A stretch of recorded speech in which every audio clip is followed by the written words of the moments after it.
antidote to global economic uncertainty is responsible economic management here at home, and that's what the May budget will represent. We do have, as we've said in this room a number of times, we do have a lot coming at us, but we do have a lot going for us as well.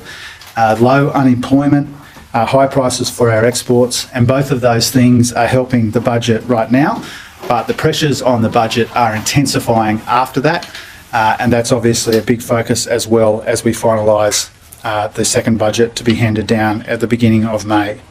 The budget will be about three things. Cost of living help without blowing the budget and adding to inflation. Secondly, laying the foundations for growth in our economy with a focus on energy, industry, and particularly the care economy.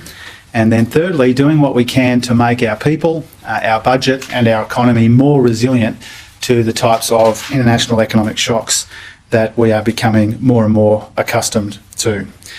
Before I take your questions, I wanted to flag the release of some upcoming reports in the coming days and weeks. First of all, as you know, I've received the report from the review panel. The Reserve Bank review panel have provided their report to me. I've had some discussions with Governor Lowe about the contents of the report. Before long, I want to have a discussion with the opposition and ideally the crossbench about the contents of that report as well.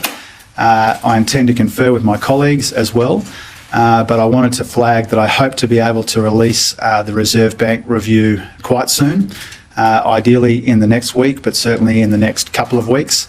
That will be released with an initial view from the government about the 51 specific recommendations contained in the report. So that's the Reserve Bank. When it comes to the Economic Inclusion Advisory Committee, chaired by Jenny Macklin, as you know, we are obligated to release at least a couple of weeks before the budget a summary of the recommendations of that committee.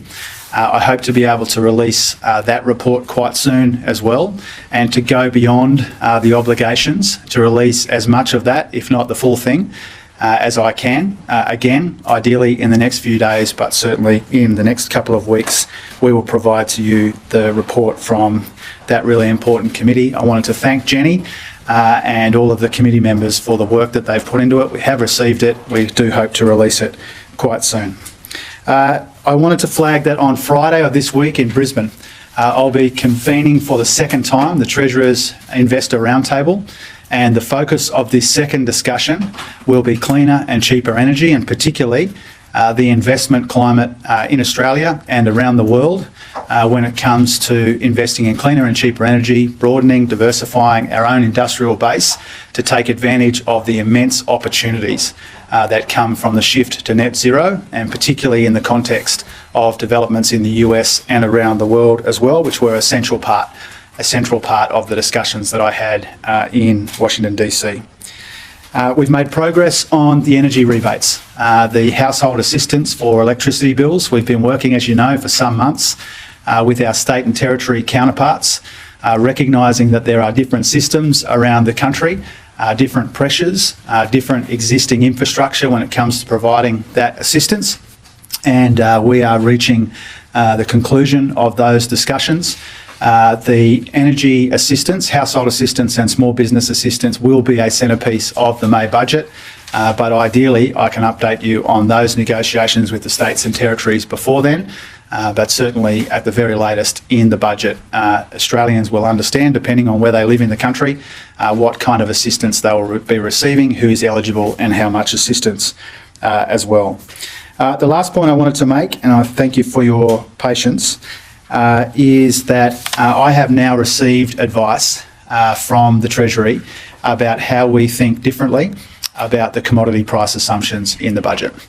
And as you know, as I've said publicly before and as I've said many times privately, there are good reasons to maintain a conservative and cautious approach when it comes to those commodity price assumptions.